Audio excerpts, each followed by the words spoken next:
Selamat datang di channel Saham Cuan, tempat kita belajar memahami saham bukan sekedar ikut tren, tapi benar-benar membaca apa yang terjadi di balik layar. Di video kali ini, kita akan membahas satu saham yang sangat menarik. Secara fundamental, terlihat kuat, tapi secara teknikal justru melemah. Saham ini sempat naik lebih dari 100%, tapi dalam beberapa bulan terakhir, justru turun lebih dari 40%.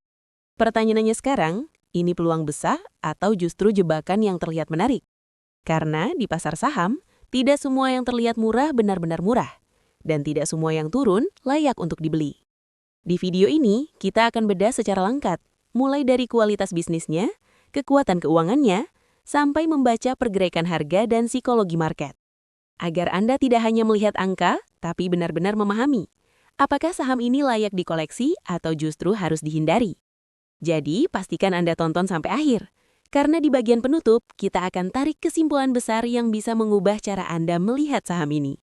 Analisa fundamental TB. Di video kali ini, kita akan membahas satu saham yang cukup menarik, cukup unik, dan mungkin sedikit menjebak, yaitu PT Dana Brata Luhur Tbk dengan kode saham TEBE.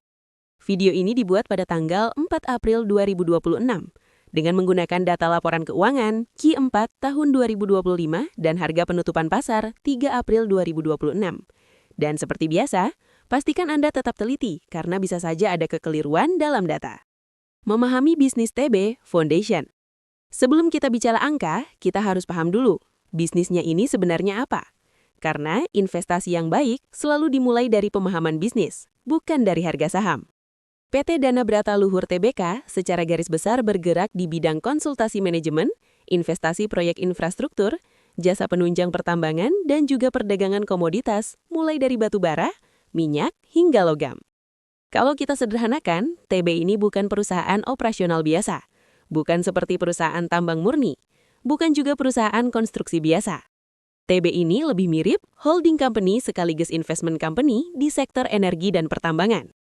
Dan ini sangat penting, karena karakter bisnis seperti ini biasanya punya ciri khas, margin tinggi, fleksibilitas tinggi, tapi pertumbuhan tidak selalu stabil. Artinya, di satu sisi, mereka bisa menghasilkan keuntungan besar, tapi di sisi lain mereka juga bisa sangat bergantung pada proyek atau siklus komoditas. Dan disinilah banyak investor sering salah, karena hanya melihat laba besar tanpa memahami sumber laba itu dari mana. Struktur kepemilikan Smart Money Tracking. Sekarang kita masuk ke bagian yang sering diabaikan tapi sangat penting, yaitu struktur kepemilikan. Lebih dari 76% saham TB dikuasai oleh satu entitas, yaitu PT 2 Samudra Perkasa. Artinya apa? Artinya, perusahaan ini dikendalikan oleh satu pihak utama. Sementara, publik hanya memegang sekitar 23% saja, dan ultimate owner-nya adalah Samsudin Andi Arsyad. Sekarang pertanyaannya, kenapa ini penting? Karena struktur seperti ini punya dua sisi. Sisi positif, keputusan bisa cepat, arah bisnis lebih jelas, tidak terlalu banyak intervensi publik. Tapi sisi negatif, likuiditas saham bisa terbatas, pergerakan harga bisa lebih liar, potensi dikendalikan lebih besar. Dan ini harus Anda pahami, karena saham dengan free float kecil seringkali bergerak tidak wajar. Valuasi, murah atau tidak? Sekarang mari kita lihat angkanya. PER di sekitar 14 kali, PBV di sekitar 1,5 kali, EV per EBITDA di sekitar 6,9 kali. Kalau kita interpretasikan, ini berarti tidak mahal, tapi juga tidak super murah. Ini bukan saham diskon besar, tapi juga bukan saham mahal. Ini berada di zona fair value dengan sedikit sentuhan under value. Tapi, investor cerdas tahu, valuasi saja tidak cukup. Karena saham murah bisa jadi murah karena memang bermasalah. Dan saham mahal bisa jadi mahal karena masa depannya cerah. Jadi, kita harus lanjut ke kualitas bisnisnya. Profitabilitas, kualitas laba. Sekarang, kita lihat seberapa enak bisnis ini. Gross margin 44%, net margin 32%. Ini angka yang sangat tinggi, bahkan untuk standar perusahaan energi sekalipun. Artinya, dari setiap Rp100 pendapatan, sekitar Rp32 menjadi laba bersih. Ini luar biasa. Ini menunjukkan bahwa bisnisnya efisien, biaya terkendali, atau margin proyek sangat besar. Tapi kita harus hati-hati, karena margin tinggi kadang bukan karena bisnis hebat, tapi karena sifat bisnisnya tidak berulang. Dan ini penting. Efisiensi dan return. Sekarang kita lihat apakah perusahaan ini benar-benar efektif dalam menggunakan modalnya. Return on equity sekitar 10%, return on asset sekitar 10%, return on invested capital sekitar 9%. Artinya, perusahaan ini menghasilkan profit dengan stabil, tapi belum maksimal dalam memutar modal. Dengan kata lain, ini bukan perusahaan yang compound cepat. Cash flow ini kunci utama. Sekarang kita masuk ke bagian favorit investor value, yaitu cash flow. Operating cash flow 190 miliar, free cash flow juga sekitar 190 miliar. Artinya, hampir semua laba adalah cash nyata. Ini sangat penting, karena banyak perusahaan terlihat untung tapi tidak menghasilkan cash. PB berbeda, ini perusahaan yang benar-benar menghasilkan uang, dan ini nilai plus besar. Neraca super kuat. Sekarang kita lihat kekuatan finansialnya. Cash 652 miliar, total liabilitas hanya 64 miliar. Ini luar biasa, hampir tidak ada utang. Current ratio di atas 12, artinya perusahaan ini sangat liquid, bahkan terlalu liquid. Ini seperti orang kaya yang tidak punya utang dan punya banyak cash di tangan. Risiko tersembunyi. Sekarang kita masuk ke bagian paling penting, yaitu risiko. Risiko pertama, pertumbuhan mulai melambat. Revenue turun sekitar minus 8%. Ini sinyal awal bahwa bisnis mulai kehilangan momentum. Risiko kedua, dividen tidak sehat. Payout ratio lebih dari 150%. Artinya, perusahaan membayar dividen lebih besar dari laba. Ini tidak bisa berlangsung lama. Risiko ketiga, efisiensi aset rendah. Aset turnover hanya 0,38. Artinya, aset tidak dimanfaatkan secara optimal. Pergerakan harga, psikologi market. Sekarang kita lihat dari sisi harga. Dalam 1 tahun naik lebih dari 100%, tapi 3 bulan terakhir turun lebih dari 40%. Ini pola klasik. Fase naik, euforia, lalu distribusi, dan akhirnya koreksi. Dan ini sering menjebak investor. Analisa besar, value versus trap. Sekarang kita gabungkan semuanya. TB adalah perusahaan dengan fundamental kuat, margin tinggi, cash flow kuat, neraca sangat sehat. Tapi, pertumbuhan melambat, dividen tidak sehat, harga sudah mengalami distribusi.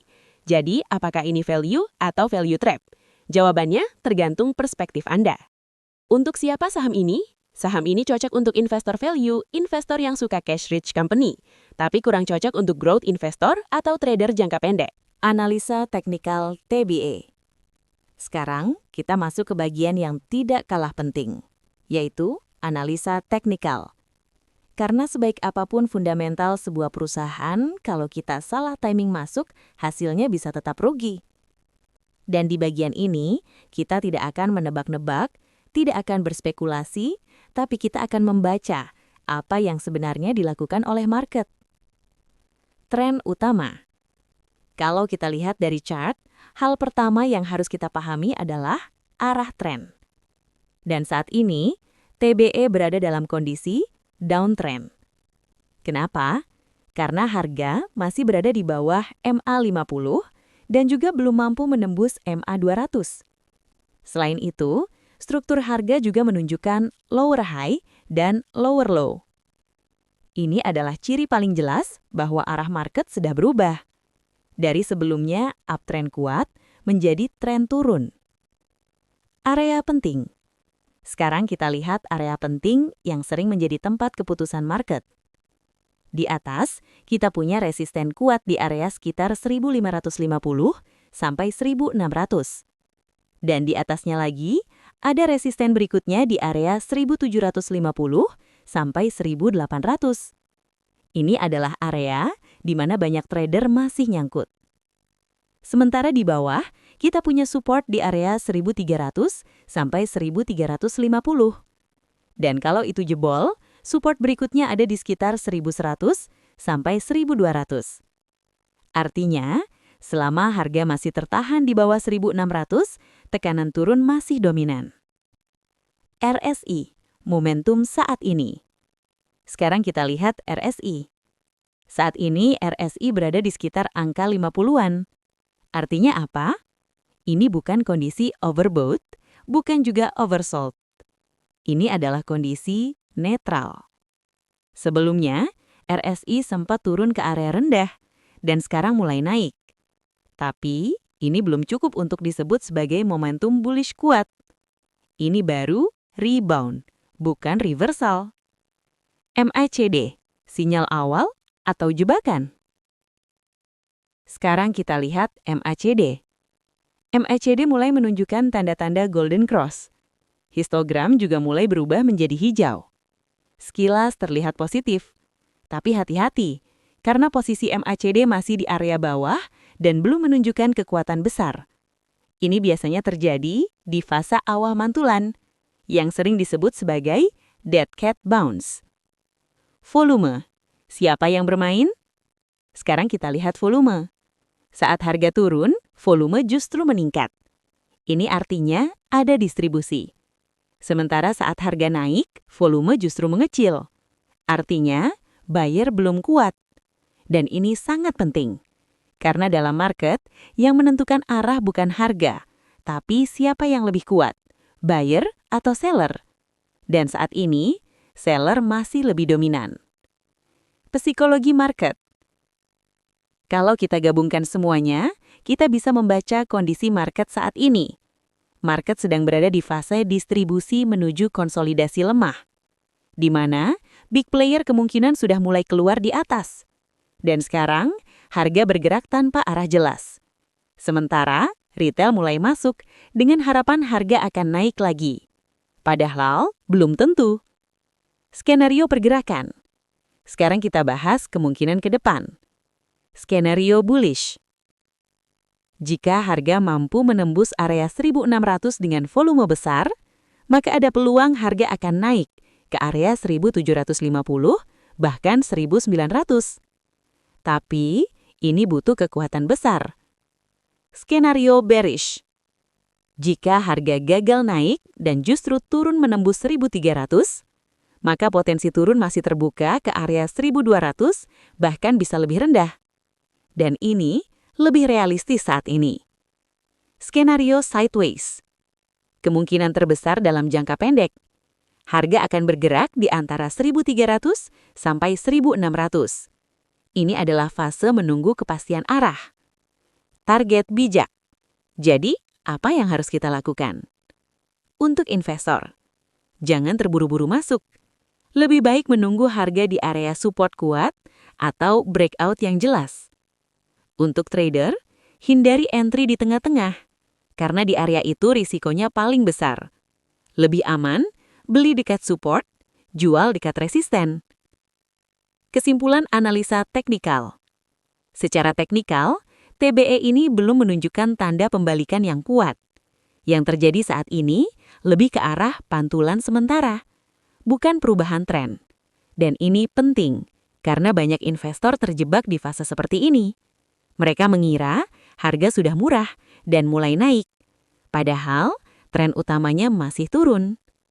Setelah kita membahas semuanya, dari fundamental hingga teknikal, kita bisa melihat satu hal yang sangat jelas, yaitu TBE adalah perusahaan dengan fundamental yang kuat, margin tinggi, cash flow besar, dan neraca yang sangat sehat. Tapi di sisi lain, market tidak hanya melihat masa lalu. Market selalu melihat ke depan. Dan ketika pertumbuhan mulai melambat, ditambah tekanan dari sisi teknikal, harga saham akan menyesuaikan. Inilah yang sering tidak disadari oleh banyak investor. Mereka fokus pada apa yang sudah terjadi, tapi lupa bahwa harga saham bergerak berdasarkan ekspektasi masa depan. Jadi, pertanyaannya kembali ke Anda.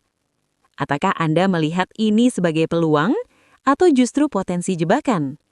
Karena pada akhirnya di pasar saham, yang paling pintar bukan yang menang, tapi yang paling disiplin. Bukan yang paling cepat, tapi yang paling sabar. Semoga analisa ini bisa membantu Anda menjadi investor yang lebih bijak, lebih tenang, dan lebih objektif. Dan seperti biasa, jangan lupa like, subscribe, dan share ke teman-teman Anda. Sampai jumpa di video berikutnya.